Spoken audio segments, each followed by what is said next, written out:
யார் அவன் ஷேவிங் பண்ண குரங்கு மாதிரி உட்காந்துருக்கேன்? ஏன்டா அப்படி குறுகுறுன்னு பாக்குற? Miss you. ஐயோ சினுங்கிறானே.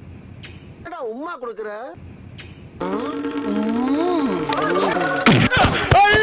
ஓய் என்னடி பண்ற பொண்டாட்டி? என்னது ஒய்பாவா? Miss you, love you. பாரு அங்கே பாரு, வெக்கத்தை பாரு மாதம்பட்டி ரங்கராஜ் சாருக்கு. அப்படியே லவ் அப்படியே பொழியுது பாருங்க. வீட்டுக்கு போய் சாப்பிட்டுட்டு குளிச்சுட்டு ட்ரெஸ் மாற்றிட்டு வந்துட்டேன். இன்டர்வியூ முடிஞ்சிச்சு. 4 o'clock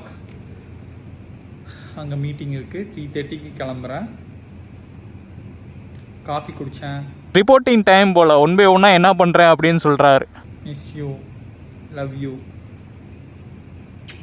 மிஸ் யூ லவ் யூலேருந்து இப்போ ஹேட் யூ வரைக்கும் வந்துருச்சு. காலம் எப்படி மாறும்னு சொல்லிட்டு யாராலையுமே கணிக்க முடியாது. லவ்வில் இப்பெல்லாம் நிறையா கிரிஞ்சு பண்ணி வச்சுருப்போம். அப்புறம் பிரிஞ்சுலாம் வந்ததுக்கப்புறம் திரும்பி பார்க்குறப்ப ஐயா ஏன்டா அப்படி பண்ணோன்னு சொல்லிட்டு நம்மளுக்கே தோணும். அதான் மாதம்பட்டி ரங்கராஜும் பண்ணி வச்சுருக்காரு. பட் அவரோட கேஸில் என்னென்னா, தப்பு பண்ணால் எவிடன்ஸ் இல்லாமல் பண்ணணுன்னு சொல்லுவாங்க. பட் இவர் வந்து பார்த்தீங்கன்னா 2 எவிடன்ஸை கொடுத்து வந்திருக்காரு. ஒன்று வந்து பார்த்தீங்கன்னா அந்த வீடியோவை லீக் பண்ணிட்டாங்க. இன்னொரு எவிடன்ஸ் வந்து பார்த்தீங்கன்னா குழந்தை. இப்படி ஆதாரத்தெல்லாம் கையில் கொடுத்துட்டு கழட்டி விட்டு வந்திருக்கே ப்ரோ, அப்புறம் எப்படி ப்ரோ அவங்க சும்மா இருப்பாங்க?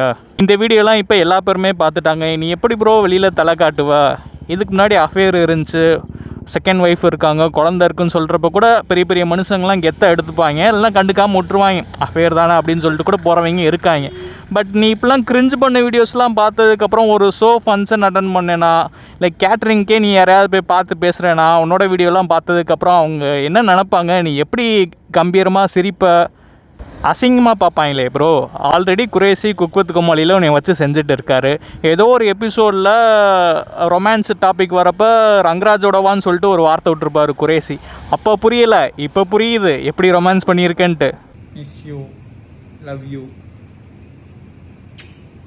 ரீசெண்டாக வந்த எபிசோட் கூட இவர் நீதியா 10 செகண்ட் இவரை நீதின்னு சொல்லிட்டு சிரிக்காமல் இருன்னு சொல்லிட்டு பார்த்தீங்கன்னா செமையாக கலாய்ச்சி விட்ருப்பார். இந்த வீடியோலாம் பார்த்ததுக்கப்புறம் அடுத்து வர எபிசோடில் என்ன கலாய்க்க போகிறாருன்னு சொல்லிட்டு தெரியல. இங்கே என்ன பிரச்சனைனா, இந்த வீடியோவை லீக் பண்ணது ஜாய் தான். லவ்வில் இருக்கும்போது 2 பேருமே வீடியோ ஷேர் பண்ணிப்பாங்க, ஒரு ட்ரஸ்ட்டில் பண்ணுவாங்க. அந்த ட்ரஸ்ட்டை உடச்சி இப்போ பழி வாங்குறதுக்காண்டி வீடியோ ஷேர் பண்ணியிருக்காங்க. இது பசங்க பண்ணாலும் தப்பு தான், பொண்ணு பண்ணாலும் தப்பு தான். இந்த மாதிரி வீடியோ லீக் பண்ணக்கூடாது. பட் இருந்தாலும் பழி வாங்குறதுக்காண்டி அவங்க பண்ணியிருக்காங்க. ஒருத்தரை நம்பி வீடியோ அனுப்பியிருக்கோம், அந்த வீடியோவை லீக் பண்ணுறதே தப்பு. லீக் பண்ணது மட்டும் இல்லாமல் அவங்க போட்ட கேப்ஷனில் என்ன போட்டிருக்காங்கன்னா, ஒரு ஒய்ஃபையும் குழந்தையும் ஏமாத்துறவன் யாரை வேணாலும் ஏமாற்றுவேன் அப்படின்னு சொல்லிட்டு போட்டிருக்காங்க. அதே தானே உங்களுக்கும்? அவருக்கு ஆல்ரெடி ஒய்ஃப் இருக்குது, குழந்தைங்கள் இருக்குதுன்னு தெரிஞ்சு தான் நீங்கள் கல்யாணம் பண்ணீங்க. இப்போ நீங்களும் தானே ஏமாற்றிருக்கீங்க அவங்கள சுருத்திய. ஒரு ஒய்ஃபையும் குழந்தைங்களையும் வச்சுட்டு உங்கள் கூட ரிலேஷன்ஷிப் இருந்திருக்கப்ப அது சீட்டிங்னு உங்களுக்கு தெரிலையா?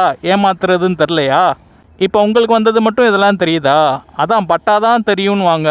அதுதான் போல் நீங்கள் ஸ்ருதிக்கு ஆப்பு வச்சிங்க, இப்போ கர்மா உங்களுக்கு ஆப்பு வச்சிருச்சு. அப்புறம் மக்களே, அவங்க ரகா ரங்கராஜன் சொல்லிட்டு பேபியோட ஜெண்டர்லாம் ரிவீல் பண்ணியிருக்காங்க. அது ரகான்றது பையனா பொண்ணான்னு சொல்லிட்டு தெரில. ஜெண்டர் பார்க்குறது இந்தியாவில் தப்பு தான்.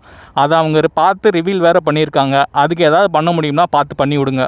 இவங்க 2 பேர் மேலுமே ஈக்குவலாக தப்பு இருக்குது. இவங்க 2 பேருமே ஸ்ருதிக்கு துரோகம் பண்ணியிருக்காங்க. இவர் இப்போ ஜாயை கழட்டி விட, ஜாய் பதிலுக்கு பழிவாங்க இவரோட வீடியோஸ்லாம் லீக் பண்ணால் இன்னும் என்னென்ன வீடியோஸ்லாம் இருக்குதுன்னு சொல்லிட்டு தெரில. இது வந்து சும்மா சாம்பிள் தான். இன்னும் ரங்கராஜ் என்னென்னலாம் பண்ணி வச்சுருக்காரோ தெரில ஜாய் கூட. அந்த வீடியோலாம் லீக் பண்ணாங்கன்னா இன்னும் அசிங்கமாக போகும். பட் இந்த பிரச்சனையில் மோஸ்ட்லி அசிங்கப்படுறது ரங்கராஜ் தான். ஏன்னா hour cook with Comali show பண்ணிகிட்டு இருக்காரு, ஜட்ஜாக வேறு இருக்கார். அண்ட் நிறையா கேட்ரிங் சர்வீஸில் ஆர்டர்லாம் எடுத்து ஒவ்வொரு ஃபங்க்ஷன் ஃபேமிலிஸ் அதுக்குன்னு போய்கிட்டு இருக்காரு. ஸோ அசிங்கப்படுறது இங்கே ரங்கராஜ் தான்.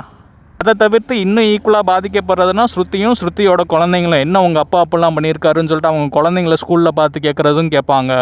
ஸ்ருதிக்கிட்டே இந்த மாதிரி உங்கள் கணவர் என்ன இப்படி பண்ணியிருக்காருன்னு சொல்லிட்டு அவங்ககிட்டையும் கொஸ்டின் கேட்பாங்க. அவங்களும் தலை காட்ட முடியாது வெளியில்.